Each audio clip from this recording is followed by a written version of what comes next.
Well, we're very pleased to have with us today the excellent Lynda, the Money Mentalist. Now, Lynda, Hi, nice to be here.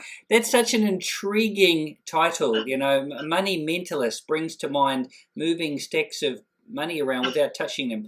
But that's not what it is. What is a money mentalist? I wish I could do that. I must practice that, actually. No, so what a money mentalist is there's two aspects to money. There's the practical aspect of managing it, knowing how much you've got, what comes in and what goes out. And most of us know about that because it's called a budget. The other side of managing your money and understanding it is actually understanding your relationship with money, and that's all about your money mindset and your money psychology. So what I do is I utilise my background as an accountant to look at numbers, and then my training in psychology to help you understand why you do the things you do and help you make better choices. So that's where Money Mentalist comes from. It's about money, and it's also about our mentality that we have around it. Yeah, I think, look, this really makes sense, because I think a lot of us, we probably just inherit our approach from our parents. Although we can change it, we might have moments of epiphany or moments of disaster which force us to reevaluate it. But we probably don't give a lot of thought to what is my emotional connection with this necessary evil, should we say? You know. Yeah. And the thing is, we make really big decisions with it too. And, I don't know about you, but have you and your wife ever sat down over breakfast one day and said, honey, we really need to think about our relationship with money? It's not something we do. We make all these decisions, we spend all this money, we earn money, we invest it, we do all of this stuff. We don't really give a lot of thought as to, why are we doing this? Is this the best way we could be doing it? Or are we just, as you say, following parents, our neighbours, our friends? The why. And that's the big question that I help them understand is, why are you doing this, and can you do it better? I must confess, I've never asked that question of my wife. Yeah. So, look, I'm very glad that we're having this discussion today, because hopefully this sort of the point is to the wider public that are watching this today, that it opens our minds to some things that could make life a bit easier. And I guess this is really part of the job satisfaction too, isn't it? You know that you can help people, and they're going to get some real value from that. Yeah. I think the thing that most of us dislike budgets. We don't want to do that because it feels constricting.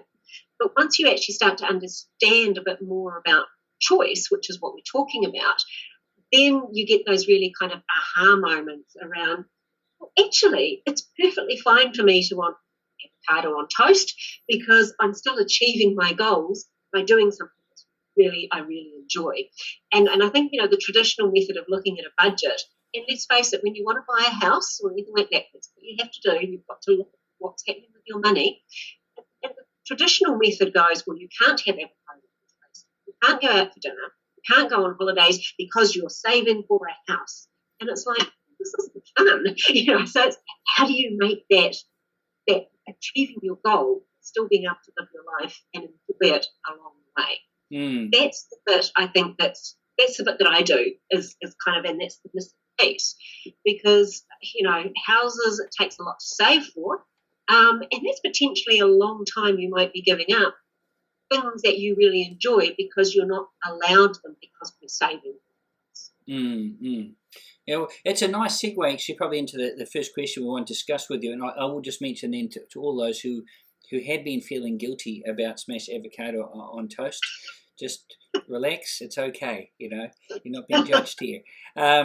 So the first question was really, in terms of being able to, whether you're a first home buyer, whether you're buying a subsequent home, whether you're a property investor, what sort of things do you need to get arranged? What ducks need to be in a row? Do you have any comments or advice you could offer on that? Yeah, well, I think the first thing is, and this comes back down to it, is why are you doing this? What's the ultimate goal that you want to achieve? Now, for obviously a first home buyer, it's a first home, and it might be you want batch or whatever. So be really clear about the why you want to do this. Now, the other thing that I also find too is when I work with couples, quite often they've got the same goal. We want the second home, we want the property investment, we want the first home. But what they might not have sorted out between them is the time frames. And if you're thinking different time frames, then you'll self-sabotage that goal. So, let's take a new couple for the first home, because that's kind of really exciting, isn't it? You get the lovely couple and you're going, yes, we're saving for our house, But there might be one of them going, but what if we want to have a family? When does that fit in? But they're not having that conversation because it's all about let's get the house. So one of you might be on a 5-year time frame, the other one might be on a 7-year time frame. And so unless you've got that conversation and you've gone, this is a 5-year plan and you're working together and you're on that, then it makes it hard because you don't necessarily, and this is all subconscious, you subconsciously can self-sabotage each other in achieving that goal. Now, that can also happen with a property investment because it might be, yes, we need to save for our retirement, but hang on, what about the cruise? When are we going to do the travel? Because quite often when you're at that point where you're thinking of longer-term property investments, you're also wanting to really enjoy life, because you've got to that point, you've done the hard work. So it's like, well, how are we going to have both? Can we have both? And I find it amazing that even couples don't get into the detail of that conversation. So they don't actually really get into it. And sometimes it's because they're not really sure why they're doing this. It might be because a mate has got a property investment and they're doing really well. Oh, we should have a property there. But it might not be the right thing. And until you've had that conversation between yourself and then visited the experts to actually really be certain that, hey, yeah, this is the right decision for us. We are doing the right thing. This is our time frame. And, hey, yes, we're still going to get the cruise or whatever else it is that you want along the way. So I guess that's really what I say is it's all about communication. That's the thing at whatever stage it's talking about it. That's very interesting to hear because I know when we're perhaps talking to clients about structure, and then hopefully this is much after they've talked to you, but sometimes they haven't come that particular route. But it's now these are your incomes. This is what the property is going to do, say investment property. My question is generally, is there anything that could cause one of you to be off work for an extended period of time, i.e. sabbatical, changing the size of the family? And invariably, depending where people are, it's either like, we're planning to have children within the next couple of years. Well, how far off is that? Because that might affect the advice. Or quite often, one person gets like a dirty look, like, no, we're not having any more children. So that's a very valid point. So that makes a lot of sense to me that, what we're doing with our life, even though it's just a very small example, we've got to think about that because it affects the financial decisions, what direction and the timing, and as you say, be on the same page. It seems so obvious, but actually it's not, isn't it? It's common sense, but someone actually has to point that out to us. Yeah, and I think that's because, let's face it, we're all so busy. Just finding time to sit down and have a coffee with our partner without any other interruptions, whether we create them ourselves with our phone or children or things like that. And this is why I say it doesn't matter how long you have been together, having a date night, whether it's breakfast, lunch, dinner, but that dedicated time for you and your partner to sit down and talk about this kind of thing is really important. Super important that you actually make time. And it amazes me when I look at clients' numbers and they might have a young family and I go, where's the babysitter? Oh, no, we're too busy. We don't have time. We can't afford a babysitter. And I kind of go, well, your relationship probably can't afford you not to have a babysitter. Interesting. Yeah, because isn't it true that when a relationship ends, both people generally end up being worse off financially. So the things to strengthen and fortify a relationship are also directly related to that monetary aspect of it. Exactly. And this again is where your traditional budget says you're saving for a house or you can't have a date night, you can't have a babysitter because it's a luxury. And I get quite on my hobby horse about this concept of needs and wants. And if you have to save money, all the wants have to go and you can only have the needs. Well, I'm sorry, there's some really important things, and it's different for everybody. But there's some really important needs that you need to use some money for, and you need to make sure you allow that money in your money plan, even if you are saving, because there's no point in making yourself miserable to put yourself into a home or have an investment property that you don't enjoy because your relationship suffered along the way because you haven't nurtured the underlying relationship. Very sound advice. It makes a lot of sense. So, in this whole thing, where does this CCCFA come into it? This is the consumer credits contract, something like that, isn't it? Yeah, that sort of thing. Yeah, and I think this is really interesting. Now, I haven't done a huge amount of research actually into the legislation or anything like that.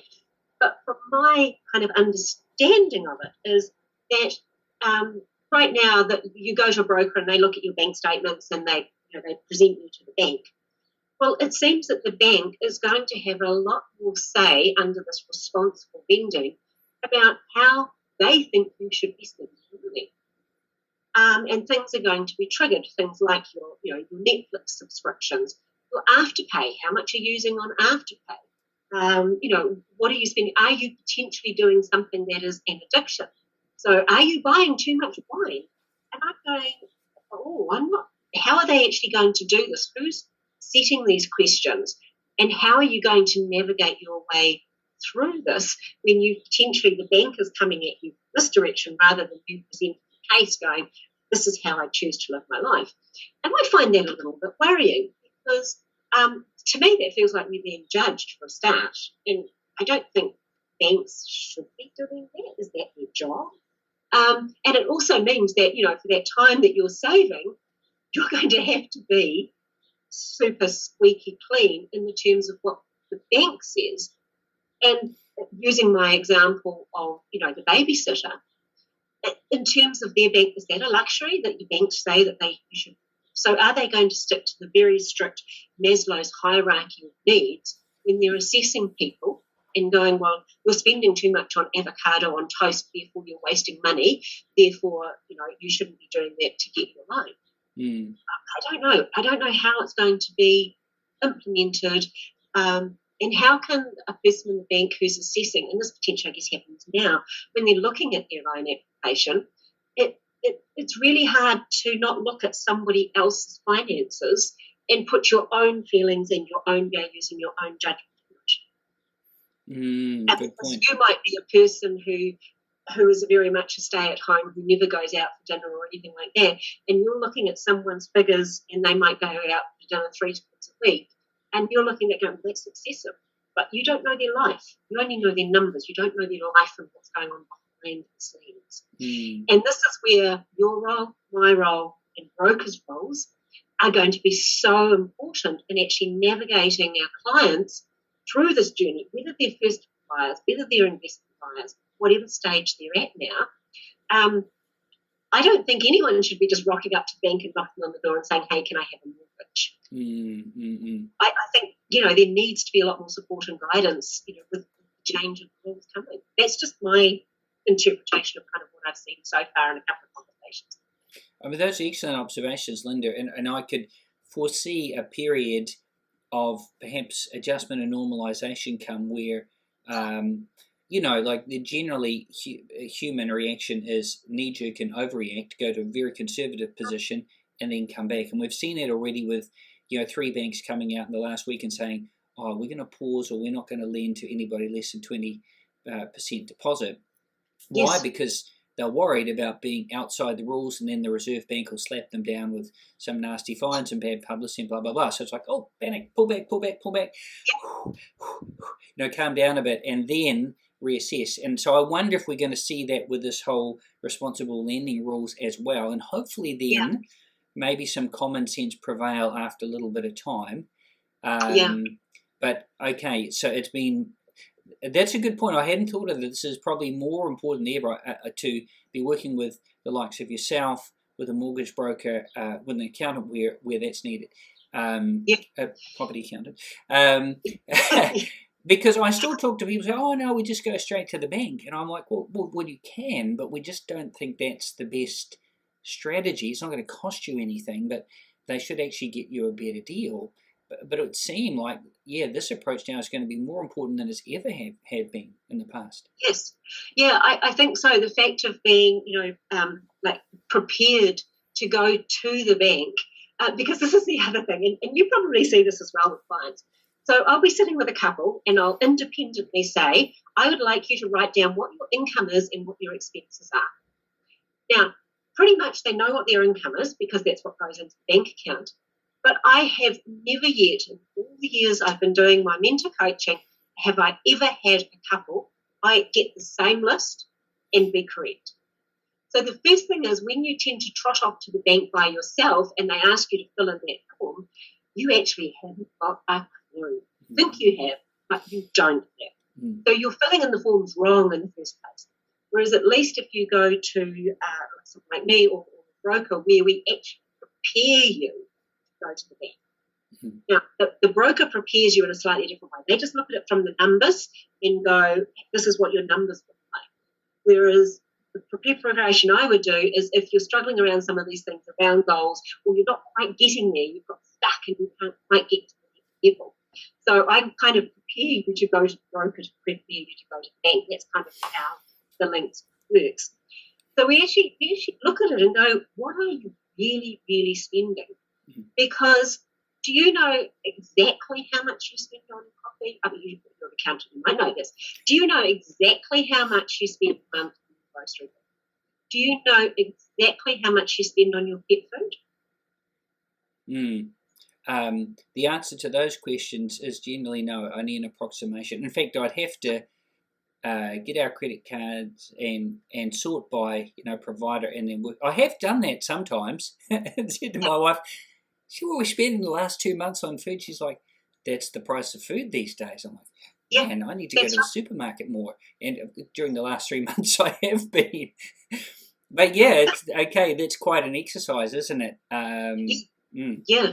So you really have to, you've got to be really certain at what you're doing. And it may well be that, you go and you do a nice little cleanup and you go to the broker and the broker still says, okay, for you to get easily through the process, we still need to do some tweaks and changes and things like that. And that's where having a really good broker relationship is really super important. That makes a lot of sense because, we've been through the situation ourselves where you talk to the broker and he's like, you're X dollars short a month. We need to make some changes. What if you made those changes and you're still X dollars short? It's like, no, I'll give up. Actually, either talk to you or beforehand, hopefully have chatted to you so that everything, the ducks are prepared. I guess it almost sounds like a court case, like you're going before the judge or the jury and they're going to say, yes, you get money, or no, get lost. So you kind of have your team prepared to help you go into battle. That's what comes to mind. Yeah, and I think it's almost feels a bit like that, doesn't it? So my daughter has just gone through the process of buying her first home, and it was hard work. It really was getting things through, and just the time it took to start on a property, and back at square one, and things like that. And credit to these young people who are navigating this first home journey, because it's certainly nothing like when I bought my first home. It's a very different environment, and we can sit back and say, your average home in Auckland now is $1 million, so of course it's harder for us. But my first home in Christchurch was a $90,000, and in relation to my income, it was a big deal. So it's always going to be a big deal. But there's so many more, I think, distractions and things we can spend money on that impact our ability to achieve the goal that we want, whether it's the house, the match, the boat, the property investment, whatever it is. Yeah, and arguably perhaps more red tape than ever, because without passing any judgment on the rights or wrongs of it, just the Healthy Homes Act, now, hey, look, a piece of legislation which is ensuring that rental properties are up to standard and not in some cold, grotty, mouldy thing. But it is still all red tape, which then affects the cost of a building and so forth and so forth. Yes. So the ante has been upped from a legislation point of view as well. Yes. I can definitely see why and benefits of those sorts of things. And even I guess with this CCCFA, the intent seems to be to help that people are not going to get into some sort of position they can't afford. They're stressed to the eyeballs. They go into default. That's not going to benefit anybody. No. So again, sort of the motive behind it seems to be a genuine one. Yes. Yeah, I think it is. And as I said, you said yourself, there's going to be a settling in period. It's just, I feel really sorry for the people who are going to be going through that settling in period while it gets navigated as to, how do we navigate it, what do we need to change, all of those sorts of things. I'm just really pleased that my daughter went unconditional last week. We don't have to navigate it anymore. Well done. Yeah. So yes, I think we're in for some kind of interesting. But the other thing, and we talked before we came on Canberra, was about the whole thing, and this is more, I think, particular to first buyers. So we've got the goal of getting the house, but then there's everything else that goes around with the house. So, making sure that we capture things like, when we get a new house, quite often we like new stuff as well. So have we allowed, how are we going to manage that? Do we need all the new stuff? Do we need, or can we just have one really lovely piece of furniture and make do with stuff from the flat, So it's actually thinking about, yes, we get in the house, but what does the next 6 months look like? What are some of the unanticipated things that might crop up in this next first 6 months of being in this home? And I guess that applies to a property investment too, because a pipe might burst. There could be unexpected costs within that first period of owning something, or you want to put new curtains in. So it's like, don't just think about the day you move in and get the keys. Think about that period afterwards and navigating your way through that. And things like transport costs and things like that too. If you're moving further away, factor those into your savings plan and into your decision-making process and things like that. Because again, the more prepared you can be when you talk to the bank and when the broker, I like to say, packages you, you've considered all of those things. So if you've answered all their questions and you can go, yes, we've got this, then it's going to make it easier for the bank to say yes. And I think right now that's what we've got to look at. What do we need to do as people who want to borrow money to buy property or anything else? What do we need to do, and what control can we take of this to make sure that we look amazing when we go to the bank, so they don't look at us and say, you're spending too much on lotto, or you're spending too much on wine, because they can see that we've actually got everything working and everything right based on how we choose to live, not what the legislation says we should be. Yeah, interesting points. And actually, I think it would probably be a fair comment that in these situations, it's a bit like going on holiday. Invariably, there is something that you didn't think of, right? And if you go on holiday, I'm talking like, you go to Australia, you go to the States, Europe or something, and you've got your budget. But I've found you need to allow like $500 to $2,000 because there's always things that you never thought of that happened. And you don't really want to be stressed out on your holiday because you're like, help, we're at maximum budget. So you kind of got to factor that into your costs. And it sounds like really that's a sensible approach because it's not till you move into a place or tenants move into a place and now you find things that you were never noticed before because there's fresh eyes on it. So that's I'm learning so much from this. Yeah. I'm pleased. Yeah, it's very, very helpful. Now, what about the objection? Look, why would I could take more care of my money. I know what I'm doing. I mean, you've kind of touched on that a bit, but any thoughts on that? Because, we all have a bit of pride, right? Yes, yes. And it has its place to have, just some proper self-confidence and self-respect. But, it can get a little bit out of hand and then maybe hold us back because I don't need help, Any thoughts on that there, Lynda? Yeah, that's an interesting one because let's face it, we all have this Kiwi can-do attitude, don't we? Whether it's about building the garden shed or managing our money, and I do have to say that I do come up against a little bit sometimes stereotypes. Where it's actually quite often the guys who go, actually, I'm fine, because stereotypically and gender bias, men are supposed to be able to manage the money. So sometimes it can be harder for them to go, actually, I'm not doing a great job on this. Mm. So often I find it's actually the wife or the partner who actually comes to me first. And sometimes it's just simply because there's nothing actually wrong, but there's just this little concern about, are we doing okay? And a big thing, through the COVID lockdown last year was when people went down onto 80% of their salary, and they suddenly realised that they had more month than money, even though we were in lockdown. And it's like, what's going on here? And it was just that feeling of being unsettled. Mm. So it's just kind of that feeling of something's not quite right. There's something it just doesn't feel right. And that's quite often what it is that brings a person to me. But yes, I do get that. And if I get well, actually we can do this ourselves, I go, hey, that's great, but something has led you here. Let's just have a little conversation and let's see what's going on.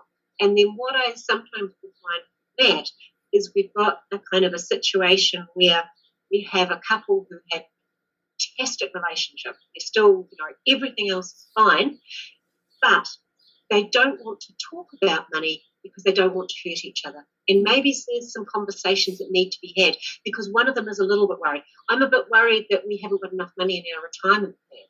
But you don't want to raise that because it might hurt the other person because of the underlying implications. Mm. So quite often, that's why actually couples come to us, because they simply have a little concern and they just want to have a conversation and they don't know how to raise it themselves. They don't want to hurt each other. Mm. And I think that's a lovely reason. I love it when people come for that reason. That's good to hear. And I guess sometimes, it's very difficult to be objective about our own situation. So having a third set of eyes who's not emotionally involved and can say nicely that your baby is ugly, right? That we need it, don't we? And what comes to mind is this ancient proverb that a wise person will listen and take in more instruction. So that's a course of wisdom, isn't it? It's like nobody knows it all.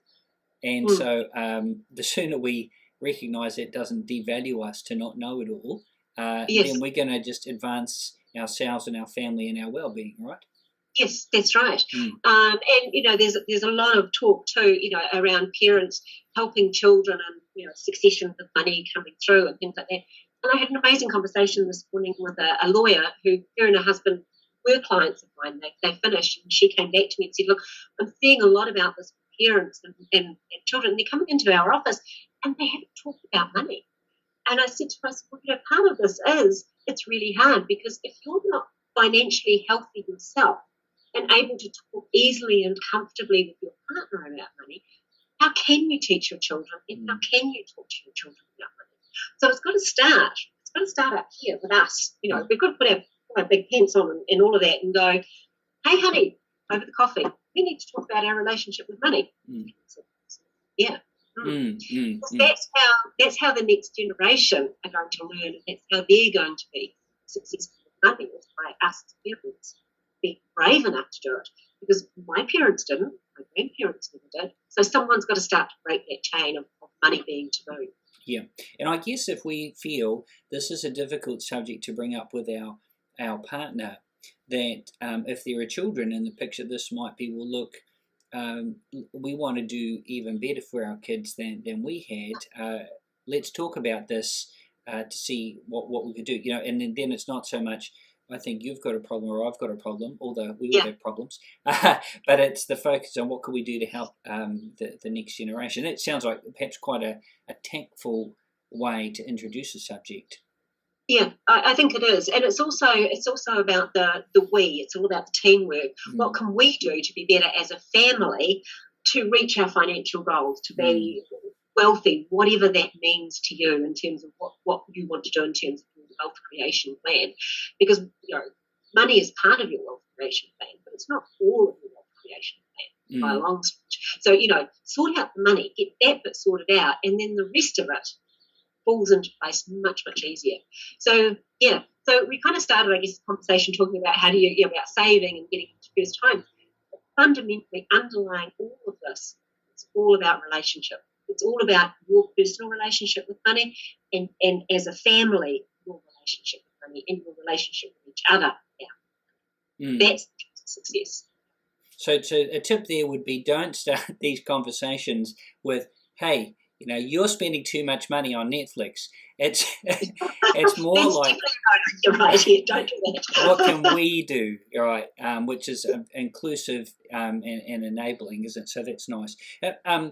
Lynda, we certainly appreciate there's a lot to think about here, all your valuable comments today. Are there any final words of advice that you'd have in terms of either things to avoid or pitfalls to be aware of for anybody, I guess, that's looking to get into property?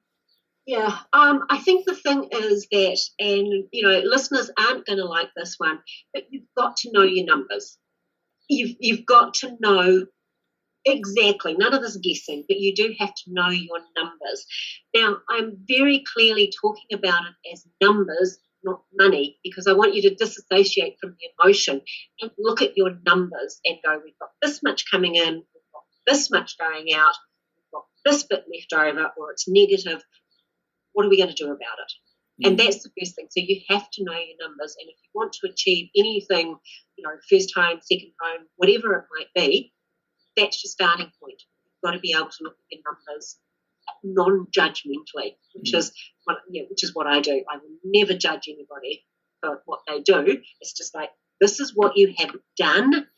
What are you going to do about it moving forward? And that's the second question. So look at your numbers and then make a decision. What do we want to do with those numbers moving forward? Okay, that's excellent. Look, Lynda, it really sounds like we all could benefit from having a chat with you, and just check that our relationship with money is a healthy one and an appropriate one.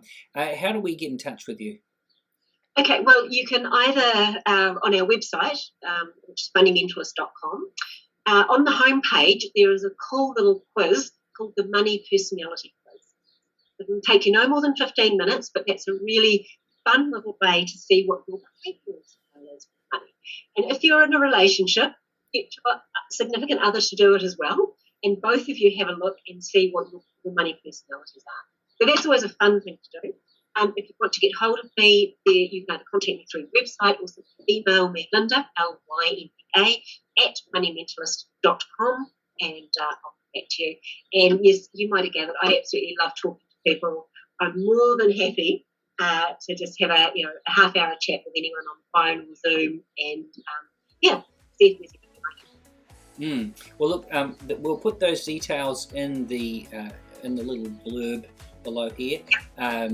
It looks like Lisa and I got a little quiz we'll take this weekend. That does sound interesting. Yeah, thank you so much, Lynda, for imparting some of your valuable resource of knowledge today. We really, really appreciate your time. Oh, look, you're very welcome. It's been a pleasure. Talk soon. Thank you. Bye.